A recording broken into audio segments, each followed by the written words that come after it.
Good evening, I'm Amna Nawaz. And I'm Jeff Bennett. On the News Hour tonight, Israeli strikes kill Iran's security chief and another high-level official in a major blow to that country's leadership. The head of the U.S. National Counterterrorism Center resigns in protest over the war in Iran, saying the country posed no imminent threat. And a group of Chicago artists is channeling their skills into organizing and protest amid the federal immigration crackdown. Am I completely surprised? No. In communities of color and in disenfranchised communities, we're always waiting for the shoe to drop. It's always going to drop on us first.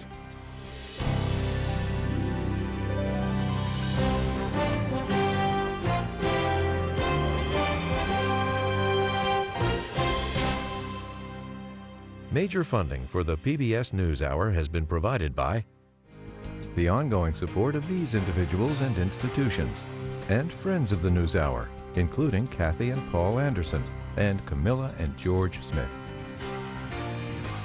The Gordon and Betty Moore Foundation, established to create positive outcomes for future generations. Certified Financial Planner professionals are proud to support PBS News Hour. CFP professionals are committed to acting in their clients' best interest. More information at letsmakeaplan.org. In 1995, two friends set out to make wireless coverage accessible for all. Today, Consumer Cellular's mission still rings true. With 100% US-based customer support, no long-term contracts, and nationwide coverage. Our team has been committed to helping find wireless plans to fit our customers' needs for over 30 years. Consumer Cellular, freedom calls. And with the ongoing support of these individuals and institutions.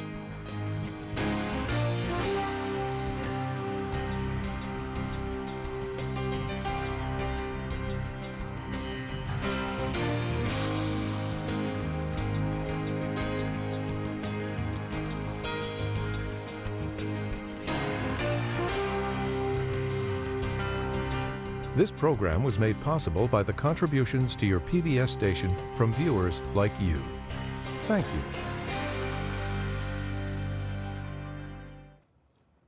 Welcome to the News Hour. Iranian officials confirmed today that Ali Larijani was killed by an Israeli airstrike that also killed a second top security official. Larijani had been a fixture of Iran's regime for decades and had essentially led Iran since the killing of its supreme leader at the start of the war. Also today, for the first time in years, a senior U.S. government official resigned in protest. Joe Kent directed the National Counterterrorism Center and today refuted President Trump's statements that Iran presented an imminent threat. Kent said the war was in Israel's interest, but not the United States. Nick Schifrin starts us off looking at both of those stories, beginning with Israel's strikes on the regime in Tehran. In Tehran today, an Israeli assault to decapitate the Iranian state. Ali Larijani was the country's top national security official, and analysts believe he was largely running the country since the death of Ayatollah Ali Khamenei.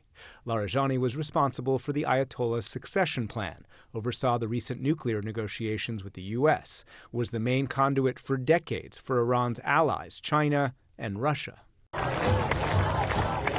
And during January protests that challenged the theocracy's 47-year-old rule, he oversaw the crackdown that left tens of thousands dead. His last public appearance at this pro-government protest, he was to the end defiant. Trump's problem is that he does not have the wisdom to realize that Iranian people are brave. They are a strong nation and a determined nation. He was in charge of the killing of protesters. It's an evil group. In Washington, President Trump praised Israel's strike on Larijani and these follow-on Israeli strikes today that Iran confirmed killed Gholam Reza Soleimani, the head of the Islamic Revolutionary Guard Corps' besieged militia, responsible for domestic security, including the January crackdown. Israeli Prime Minister Benjamin Netanyahu called the strikes a path to regime change. We are undermining this regime in the hope of giving the Iranian people an opportunity to remove it.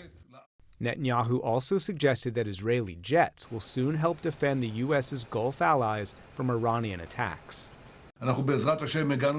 With God's help, we have reached a situation where, after October 7th, when we were on the brink of collapse, we are now a mighty power, almost global, together with our ally, who is the global superpower, fighting shoulder to shoulder.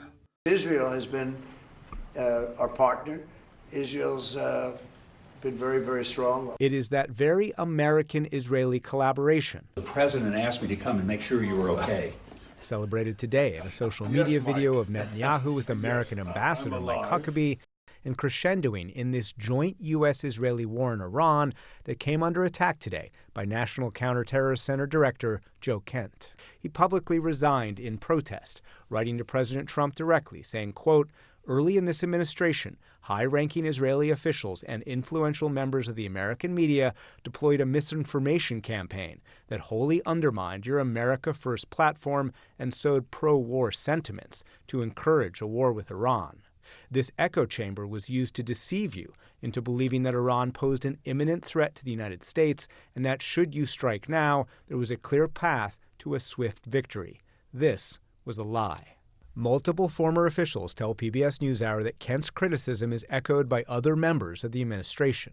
Kent is an Army veteran who deployed 11 times and whose wife was killed by ISIS in Syria. He is also a politician who twice ran and lost congressional races in Washington state. When I read his statement, I realized that it's a good thing that he's out, because he said that Iran was not a threat.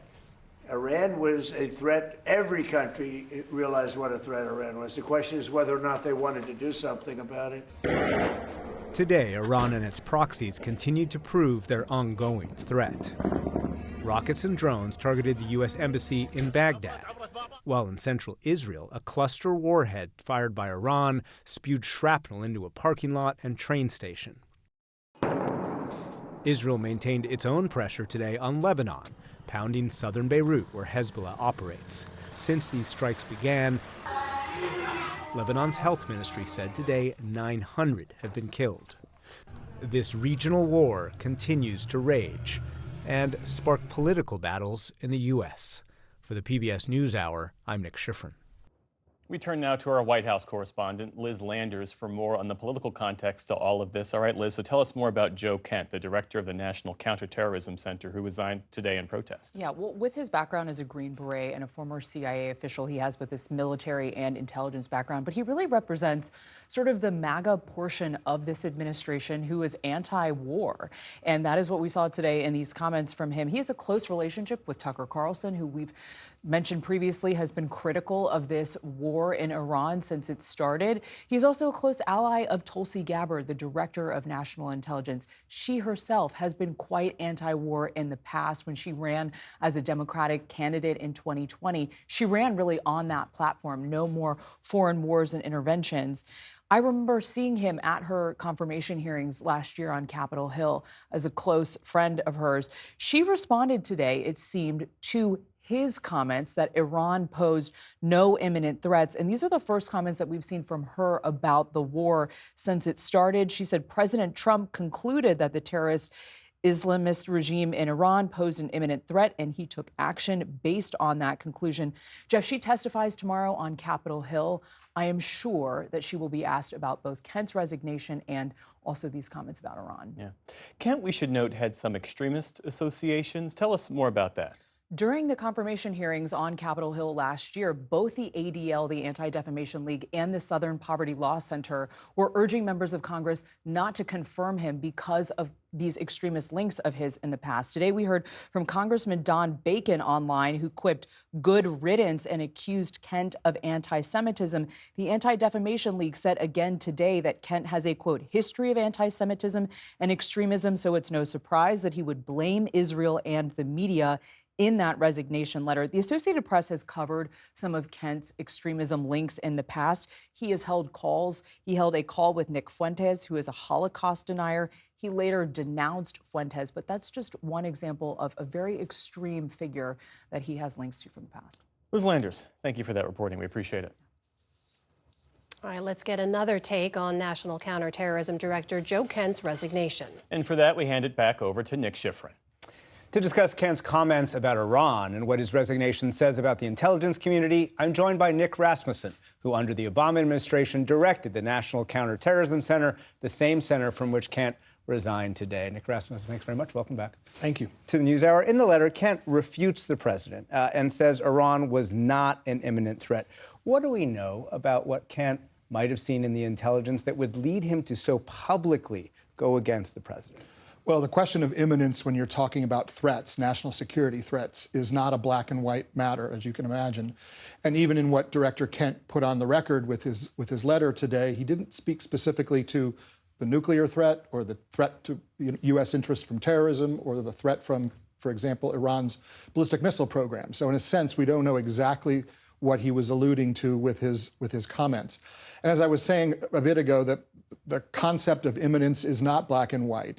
It can have a very temporal component to it. If the intelligence community, for example, were in possession of information that said or suggested that an attack on U.S. interest was going to happen at this place on that day in this manner, that would certainly constitute an imminent threat. But you can have imminence without having all of those elements as well. If you feel like, and I say feel, if you feel like you don't have the ability to forecast and project when an attack might happen, that might create a sense of imminence, even if you don't have that specific intelligence giving you time and place. Kent also says in the letter, it's a quote, a lie, that there's a clear path to victory. We don't really know what necessarily that means, but U.S. officials have told me that the intelligence assessment is that the Iranian regime is unlikely to fall despite this war. Is that the kind of thing that he would be saying, that he would be talking about there? Again, I obviously have no insight into what the intelligence assessments say right now about what Iran will look like in the aftermath of this campaign. But I will say that most national security professionals I know on all political sides very much want to see the Iranian capability to carry out terrorist activity around the world, to act aggressively against neighbors, to threaten the West, want to see that capability degraded and diminished. And so that is something I think on which there is pretty wide unanimity among intelligence and national security professionals. Bottom line, the NCTC is responsible for analyzing, assessing the threat, and integrating intelligence, both foreign and domestic. So is that mission affected by his resignation today? I mean, I'd like to think, and I have confidence, that the men and women who work at NCTC are still doing exactly that work, Nick, and kind of keeping their eye on the ball. They're very mission-focused, making sure that they have their eyes on every bit of available intelligence so that they can prepare the best possible assessments to support policymakers, up to and including the president. At the same time, anytime a leader departs the scene, it can be a little bit disruptive.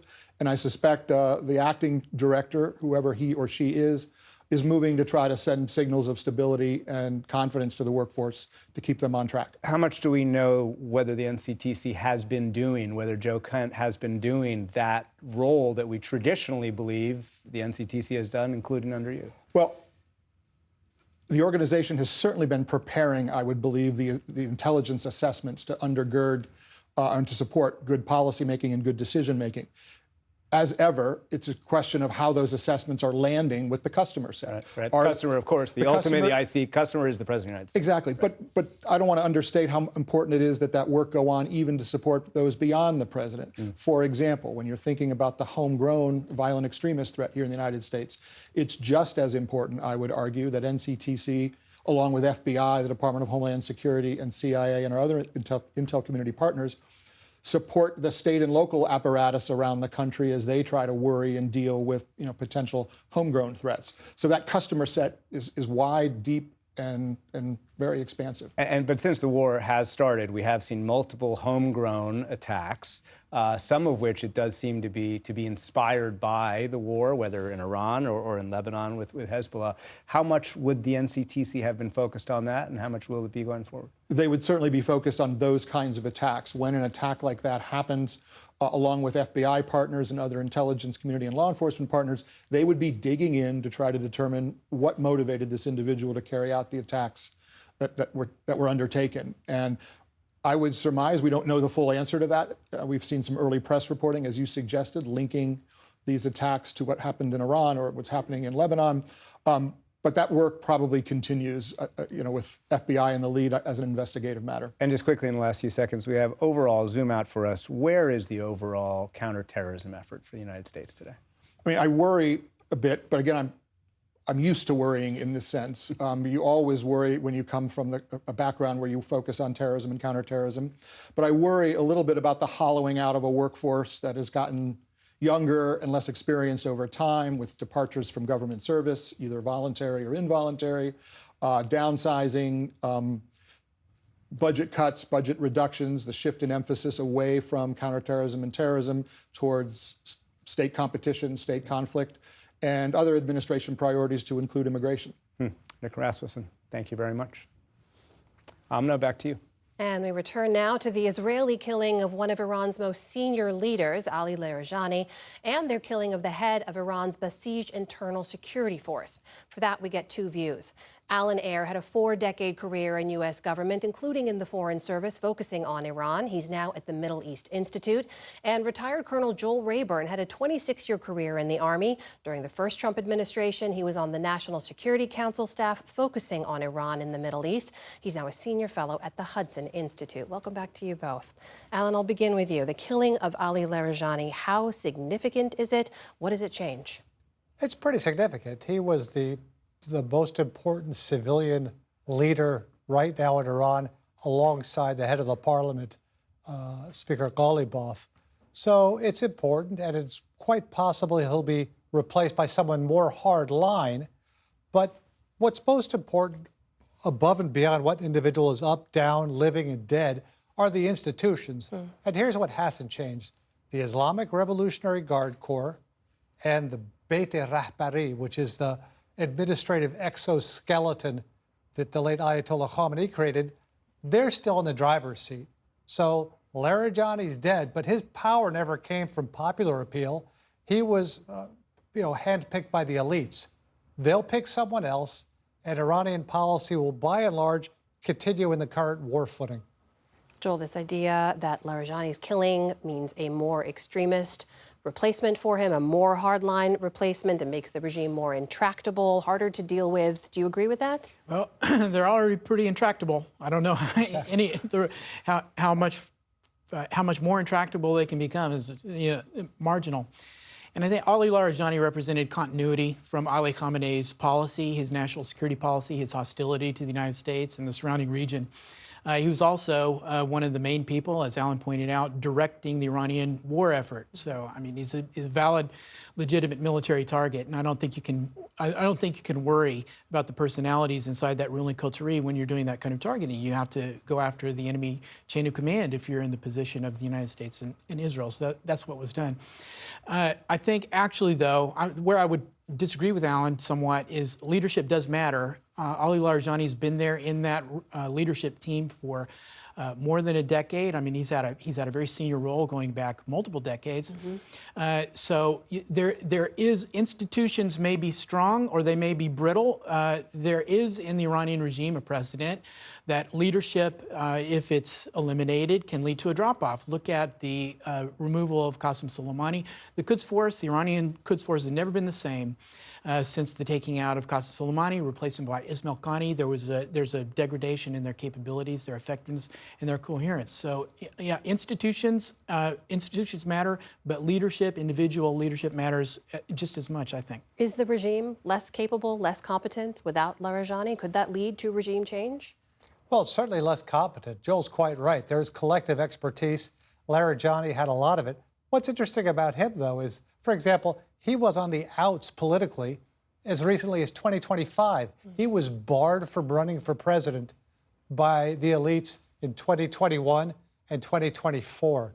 So he's had an up and down career. But you're quite right. There's a degradation of function here. Will that increase the chances of regime change? I don't think so. I don't think that's a logical corollary to the fact that he's been killed by the Israelis. I think it's just more likely that this regime will continue on its war footing and sort of stumble along, and whoever replaces him might not be as competent, but will follow the same general lines. Joel, what have you seen that leads you to believe that the killing of Larijani and other senior leaders could lead to regime change when the next person in line basically steps up to replace them each and every time. The Revolutionary Guard Corps has tens of thousands of people ready to step up and keep replacing anyone killed. Well, if leaders are eliminated and new ones step up and they're eliminated, eventually there's a deterrent to the leadership. I don't think they're all suicidal. I don't think they're all seeking martyrdom. At some point, there's pragmatism that sets in. And there is a pragmatic element to the Iranian regime over time. They can be deterred over time. I mean, the law of gravity does apply to the Iranian regime, and it is, I think, in the process of kicking in as their military capabilities are getting close to nil. When you look at their military capabilities, Alan, the way they are still fighting this war, you've talked about Iran having a sort of mosaic defense. Explain that to us and why it's working for them. Well, I don't know how well it's working. They're still getting pummeled by the U.S. and Israel.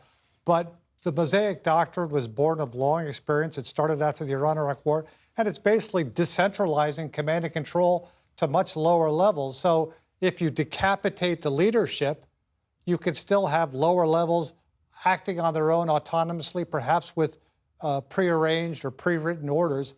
And that's what's working for Iran right now. So Israel is pursuing a decapitation strategy, but all that's done, and it's significant, in addition to degrading sort of the collective expertise, is pushing decisions down and out.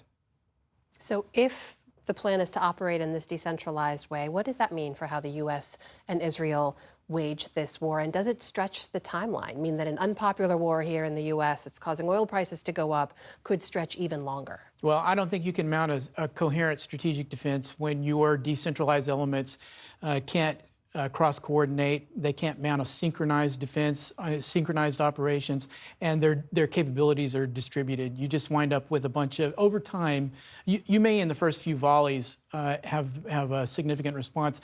That petered out after the first couple of days, and now they're essentially isolated elements that can't communicate with one another. If they're pressured in one place, they can't come to one another's assistance and so on. I mean, in an operational sense, a strategic sense, the Iranian regime is essentially defenseless right now.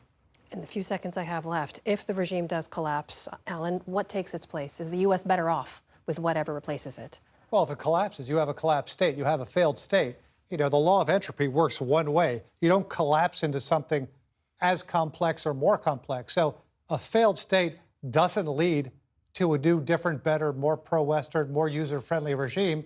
It leads to a failed state. And we've seen in the Middle East lots of examples of failed states and what happens. I'll give you the final word here, Joel. Your well, response? you can have a failed state, Iran, that is not a threat to the surrounding region, or you can have the kind of Iran that Ali Khamenei built, which was quasi-thriving, using its resources to pose a threat to the region and international security. Colonel Joel Rayburn, Alan Ayer, great to see you both. Thank you. Thank you.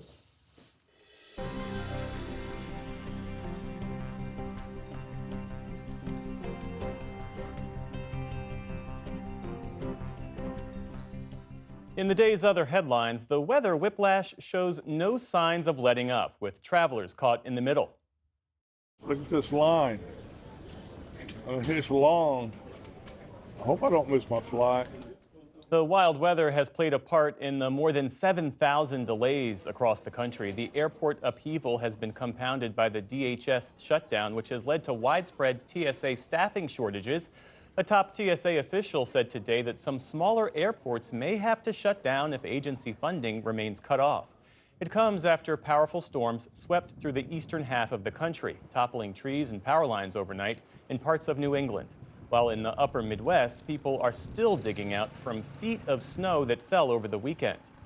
In Cuba, utility providers are slowly restoring power after the island's latest blackout. That's as Trump administration officials call for new leadership. The Caribbean nation suffered its third countrywide blackout in just the last 4 months, which officials largely blame on the ongoing U.S. oil blockade. In that Oval Office meeting earlier today with Ireland's delegation, Secretary of State Marco Rubio stressed that Cuba's leaders are incapable of addressing its problems. They're in a lot of trouble, and the people in charge they don't know how to fix it, so they have to get new people in charge.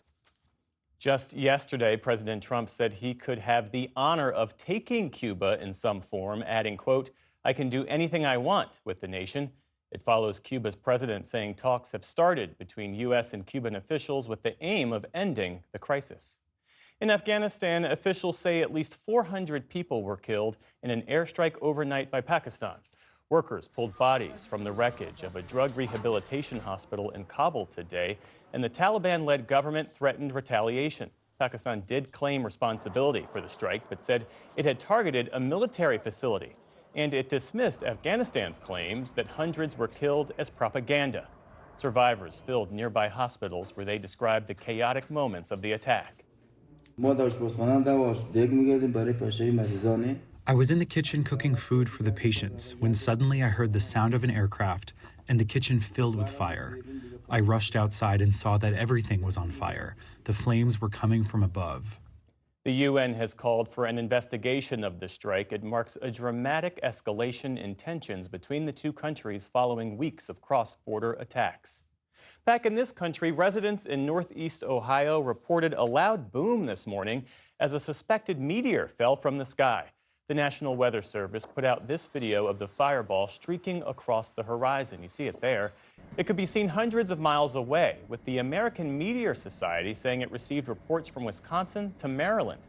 An astronomer with that organization said it was likely the size of a softball or a basketball, though an expert at NASA put it at nearly 6 feet across. And of course, today is St. Patrick's Day, which brought celebrations of Irish heritage across the country.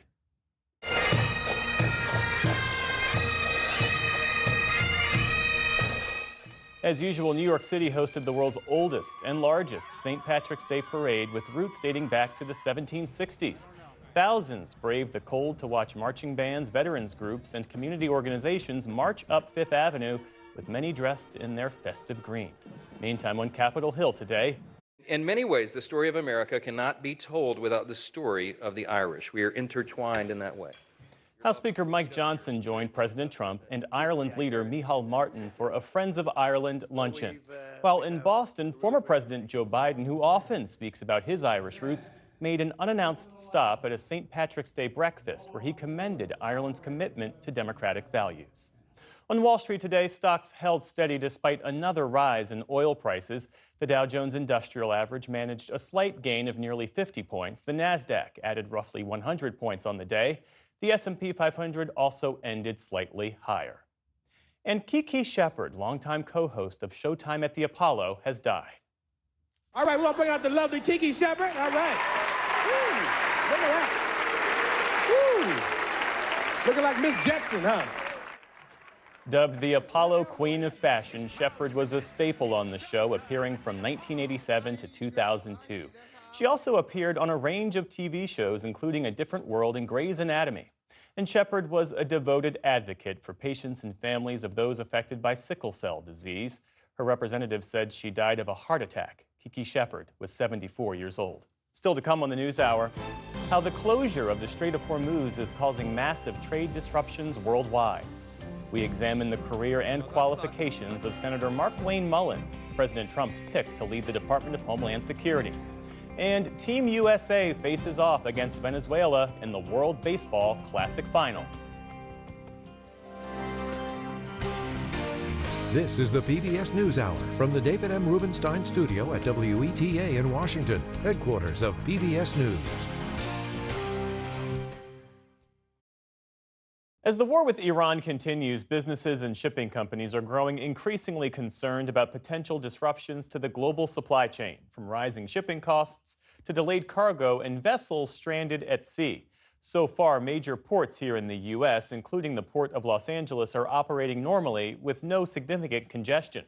Much of that traffic moves along trans-Pacific routes between Asia and the U.S., but there are real questions about how long that stability can hold as tensions escalate in the Middle East and shipping routes face heightened security risks. For more on what this could mean for global trade in the weeks ahead, we're joined again by Gene Soroka, Executive Director of the Port of Los Angeles. Welcome back to the program. Good to see you, Jeff. So there are a number of forces hitting shipping and the global supply chain all at once right now. Let's start with Iran. We've heard about the threat, but when might the impact really begin to show up? Well, it's very interesting because we're already seeing impacts, but how much and how far they cascade remains to be answered. For example, we're now about 18 days into this war, and there are about 2,000 ships that normally would have crossed through and back on the Strait of Hormuz. they're not moving right now. The price of the ship fuel that we use on the container vessels has more than doubled in the past 2.5 weeks. And while the Trans-Pacific trade accounts for 95% of our business and is moving smoothly, it's after Lunar New Year, where we're typically in a slower time of our season. Well, right, you pointed out that February volumes were the second highest ever for that month, but this possible seasonal slowdown, what kind of slowdown are you expecting? Well, realistically speaking, last year, Jeff, we had a pretty big run-up before the tariffs. And then as hard policy went in, we saw the ups and downs of cargo flow. Realistically speaking, we'll probably be down about 5% this year with the information we have today, just based on the inventory levels across the country from the import side of the business. What about the safety of these vessels going through the Strait of Hormuz? How much is that reshaping routes, transit times, the cost of moving goods? It's the focus of our entire industry when it comes to shipping and transportation, and not just containers, the energy products, bulk, agriculture, as well as fertilizers. Realistically speaking, right now, the Middle East trade for global carriers accounts for about 10% of their business, yet all eyes are on this geography and situation. We have to look at reroutes possibly for fueling of those vessels. And what do you do with those ships with the Arabian Gulf, as well as the Red Sea, both in high-level security alerts? Cargo ships are going around the Cape of Good Hope of Africa to get to markets in Europe and the east coast of the U.S. There's been discussion about military escorts for vessels going through the strait. How realistic is that? We're not there yet. Executives tell me that they are not willing to risk the safety and the lives of their crew. Talk about insurance and caravans to go through the strait are nowhere near where we need to be. And there's not going to be an all-clear sign. This is going to be progress that has to be worked on day in and day out. We haven't seen a real end game here yet. Given your experience, your past experience working in the Middle East, what other flashpoints are you worried about when it comes to global shipping? Well, this goes well beyond what we had seen before, with the attacks on the fueling stations at the Dubai airport, the Fujairah port, which is on the other side of the strait, and looking upstream in Bahrain and Kuwait. These are all concerning areas because there's A, a lot of consumption, and B, the output from these areas on the energy products is very important to the world markets. In your conversations with administration officials, do you get the sense that they understand the severity here? Yes, I do. And there are no real clear answers. This has been a complicated situation for decades. And one of the concerns we had when I lived in the Middle East was that day that that strait closed. We've reached that, and the consequences are quite dire. What signs are you watching for most closely at the Port of Los Angeles? Well, realistically, that cargo flow. And we look at the velocity of the ships, how quickly they're unloaded, the trains and the trucks that move. And all of those key indicators are really humming at this point, better than where we were before COVID. Watching that price of fuel because it will get passed on to the importers and exporters, and then ultimately their customers and consumers. But also, if we start to see Asia ports get clogged up because cargo is not moving to the Middle East, that could have secondary impacts in the Trans-Pacific markets. And just think of that port congestion that we witnessed several years back. It's not going to be to that level just yet, but if this becomes a more protracted war in the Middle East, we're going to have to make decisions from there. Gene Soroka, Executive Director of the Port of Los Angeles. Thanks for being here. Thank you, Jeff.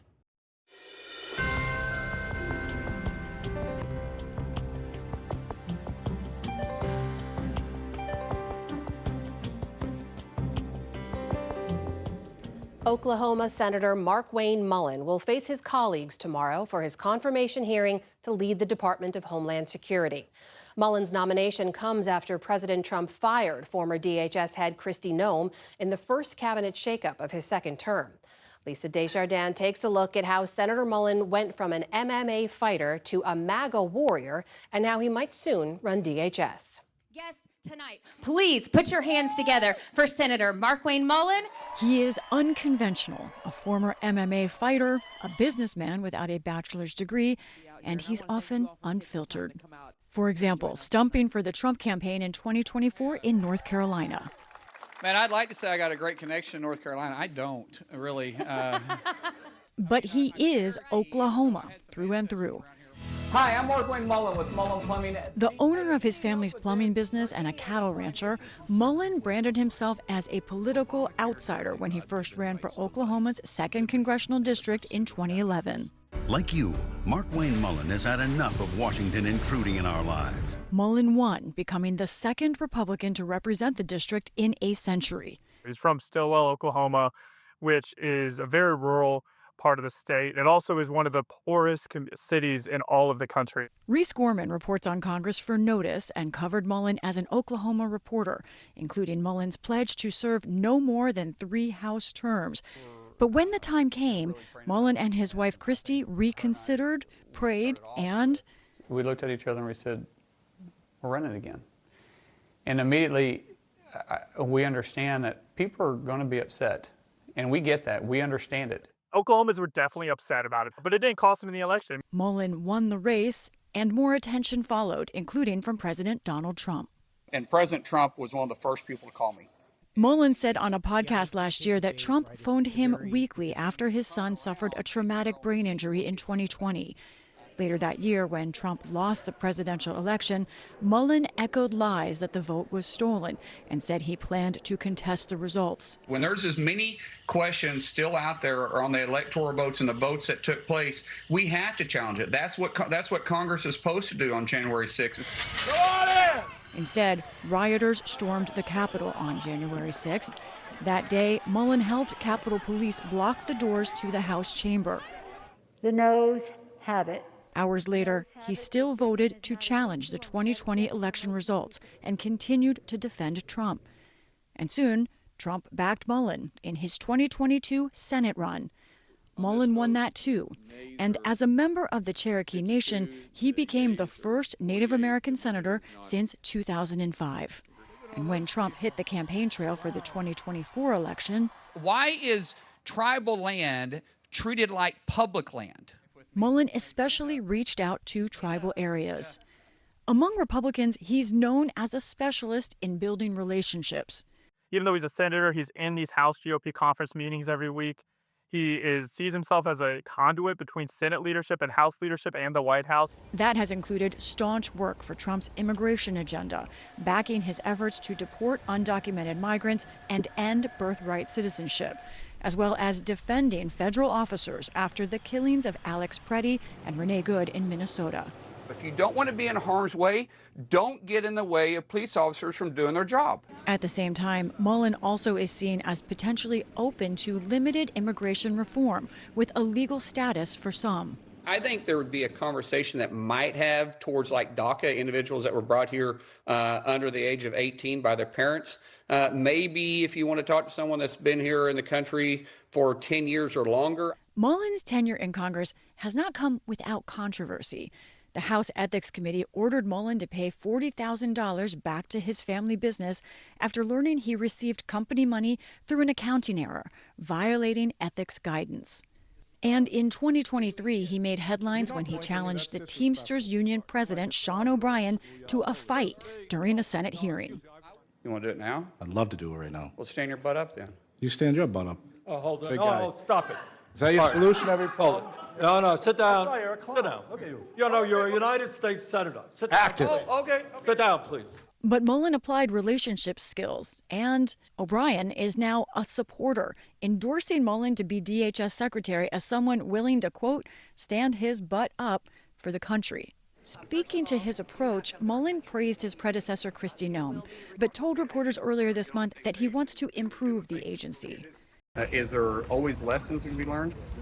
You know, listen, my wife and I, we have, over the years, we have been fortunate enough to purchase companies and grow our companies, and every day there's something you can do better. And so I think there's an opportunity to build off successes, and there's also opportunities to build off things that maybe didn't go quite as planned. But there are questions about his experience. Mullin has worked with FEMA on Oklahoma disasters. But he doesn't really have the immigration experience or just the experience that you usually would see in cabinet secretaries. Trump loves loyalty, loves people to not criticize him, and he's found that in Mark-Wayne Mullin.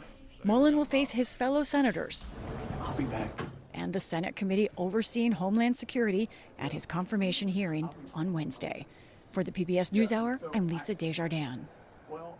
And you can live stream Senator Markwayne Mullin's confirmation hearing tomorrow beginning at 9:30 a.m. Eastern on our website and on our YouTube page.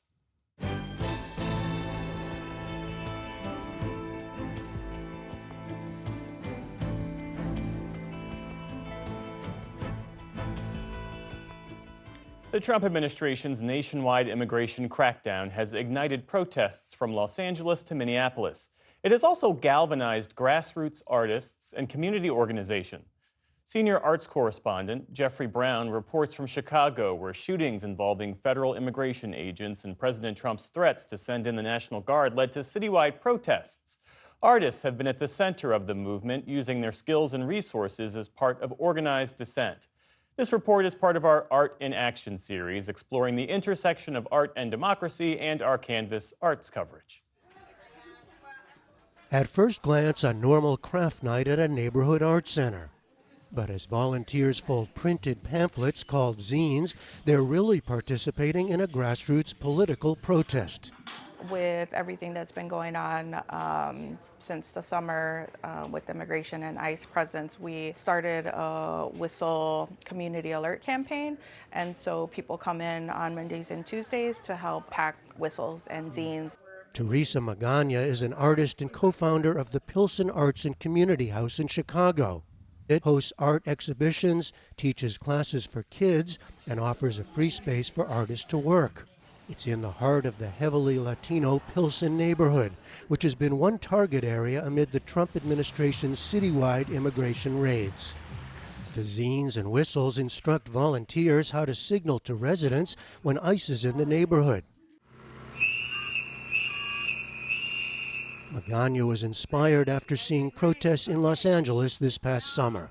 It came very natural, I think, for us to say, hey, this is something we know we have capacity to do. We're artists. We know how to make zines. We know how to make a design. Why through this place? Why was that your response? We are a community space focused on arts, but we also are very much part of an activist community. Pilsen in Chicago is historically known for that, through the arts and through our voices. The history of that activism is written quite literally on the walls of the Pilsen neighborhood.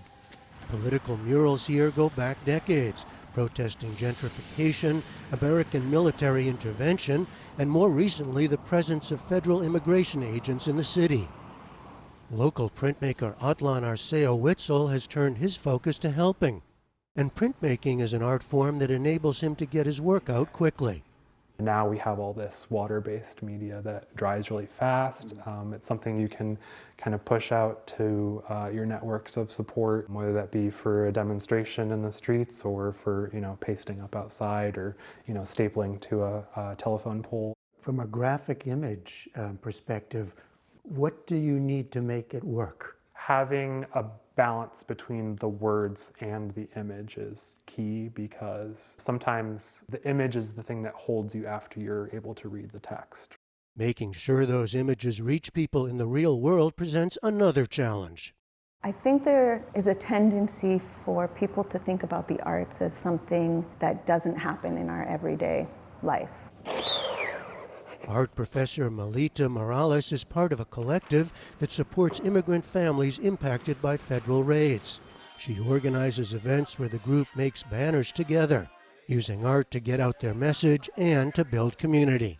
My role as an artist is to create opportunities for people to come together and work side by side and ask each other questions about who they are and how they got to Chicago and their lives as we sit and work with each other. Morales also silkscreens bandanas that so-called rapid response groups use to identify each other when they watch for immigration agents in their neighborhoods. I think a lot of times artists are processing the world around them, and they express that through their use of color, form, and shape. And when they're brought to view in a public world, then they become meanings that are expressed and negotiated by all those who view them. This becomes more of an everyday image, doesn't it? You've seen this in different ways in our news. The scenes of the immigration crackdown in the streets and the protests against it are also impacting how traditional arts institutions think, says Jose Ochoa, president of the National Museum of Mexican Art. His wake-up call came after Department of Homeland Security officials showed up at the National Museum of Puerto Rican Arts and Culture last summer. We needed to know how to engage if ICE were to come to the door. What do we tell our people? What happens to our guests, employees? What do we have school groups? Like, what do we do? So he organized an event with cultural institutions across the city.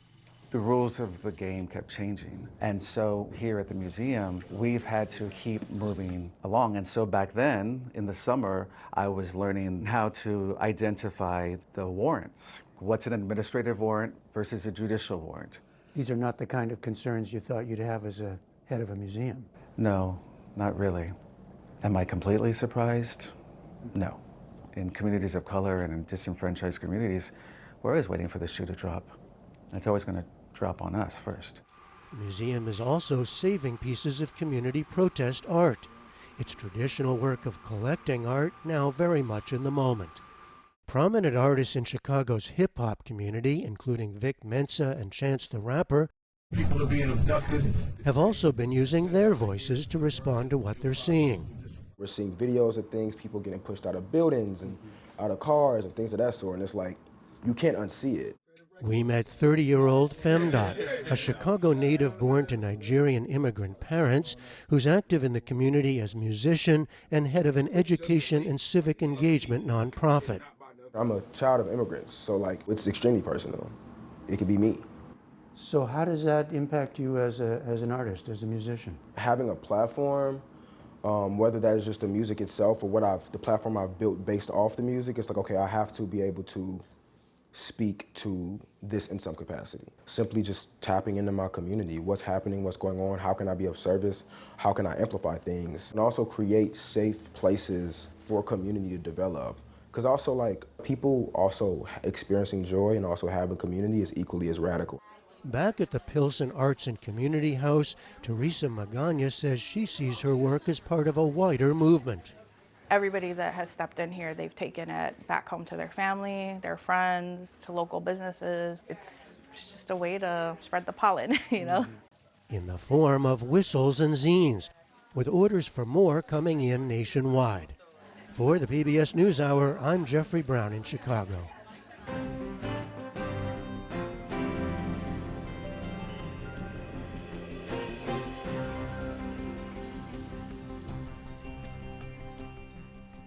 The United States takes on Venezuela tonight in the championship game of the World Baseball Classic. That's a kind of World Cup for the sport.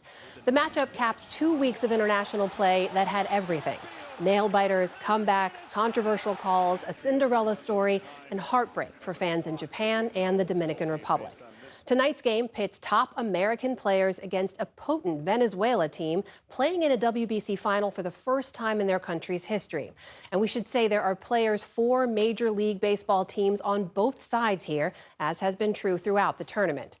So to break it all down, we are joined again by Howard Bryant, journalist and author of multiple books, including most recently Kings and Pawns, Jackie Robinson and Paul Robeson in America. Howard, welcome back to the News Hour. No, thanks for having me back. Okay, so let's talk about the path that both these teams took to get to the championship game. The U.S., we should say, was a favorite from the start, right? The roster has 17 All-Stars, 4 MVPs, 2 Cy Young winners, but they almost didn't make it to the final. What happened? Pretty star-studded team. Well, I think one of the things that happens is that when you're considered to be the favorite, and this isn't really their tournament, even though the United States hosts it, a lot of those players view the World Series as sort of what they play for. They're professional players. It's not like the international community where this really is their World Series, and it took them a little bit to get into it. They lost the game. They went 5-1 and lost to Italy in a huge upset. They had a great game against Canada, had a very good game, controversial win, but a good 2-1 win against the Dominican Republic, another team that is loaded with major leaguers. And so I think that what sort of the Americans have sort of eased their way into the tournament, and now that it's for all the marbles. Let's also not forget that when the last World Baseball Classic in 2023, they were in the final again. They lost to the eventual winner, Japan. So the Americans are it's not quite basketball where you just expect them to show up and win because there are a lot of other good teams. But when America is involved in baseball, they're going to be a pretty good team. All right, what about Venezuela? You're talking about a country with a deep baseball tradition, a team with serious star power as well, but they were not necessarily expected to make it to the championship. So how'd they do it?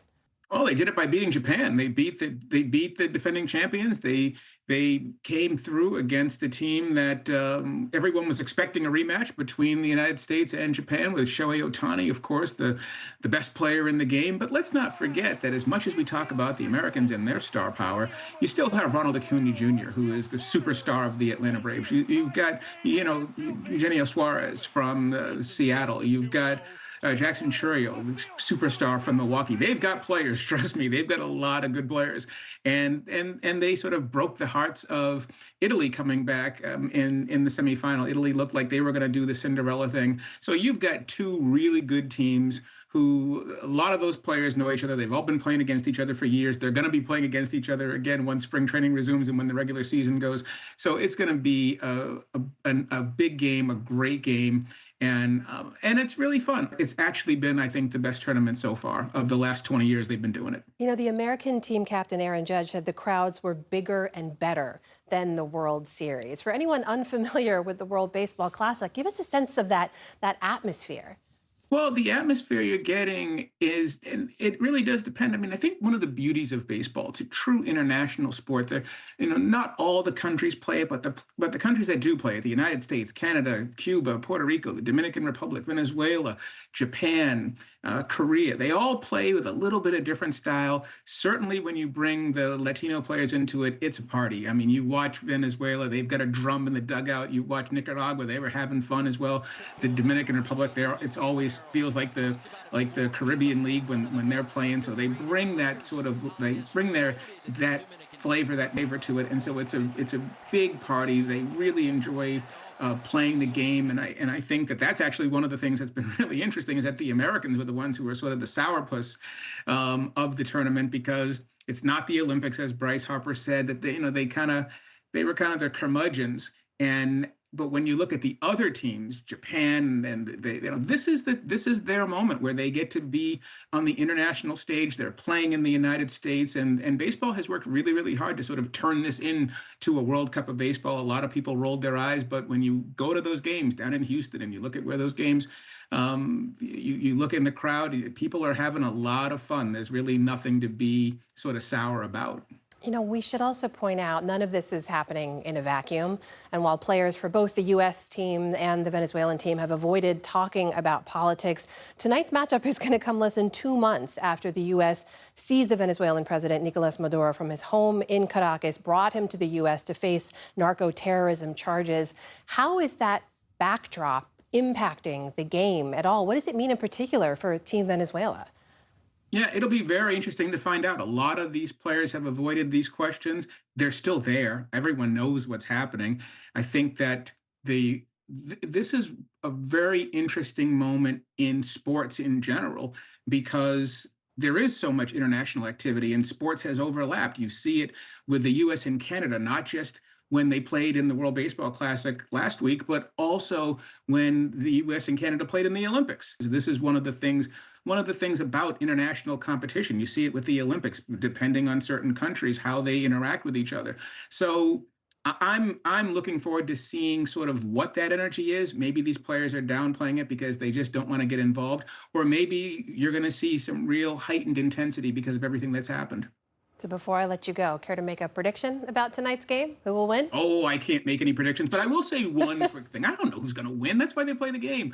But the one thing I will say about this is that baseball's got something really good going on here. You've got Canada in the World Series for the first time back in October, for the first time in 30-something years, 33 years, 32 years. You've got the World Baseball Classic with all of these teams really involved, and baseball's got something really good going. And what is in the backdrop? Possible labor at the end of this season that they may shut the game down. So I'm really hoping that the combination of last year's World Series and this World Baseball Classic is going to get the people in the back rooms to realize that you're on a hot streak. Don't mess it up by fighting about money. Howard Bryant, always such a joy to speak with you. Thank you so much. Thank you.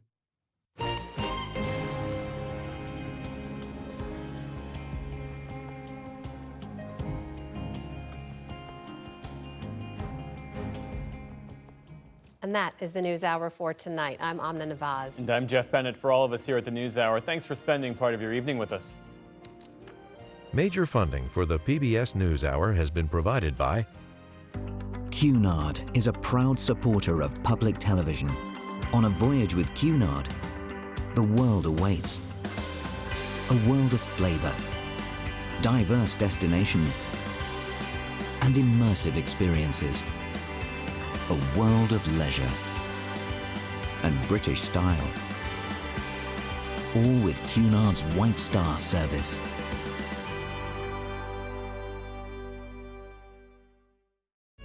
the William and Flora Hewlett Foundation. For more than 50 years, advancing ideas and supporting institutions to promote a better world. At hewlett.org. The Charles F. Kettering Foundation, working to advance inclusive democracies. Learn more at kettering.org. Certified financial planner professionals are proud to support PBS News Hour. CFP professionals are committed to acting in their clients' best interest. More information at letsmakeaplan.org. Friends of the NewsHour, including Nell, Martha, and Mary Minow, in honor of the life and legacy of their parents, Newton and Josephine Baskin Minow, and Julie and Robin Powell, through Fidelity Charitable.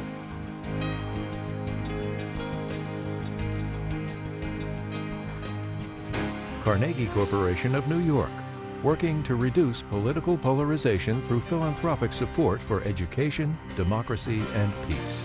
More information at carnegie.org. And with the ongoing support of these institutions. This program was made possible by the contributions to your PBS station from viewers like you. Thank you.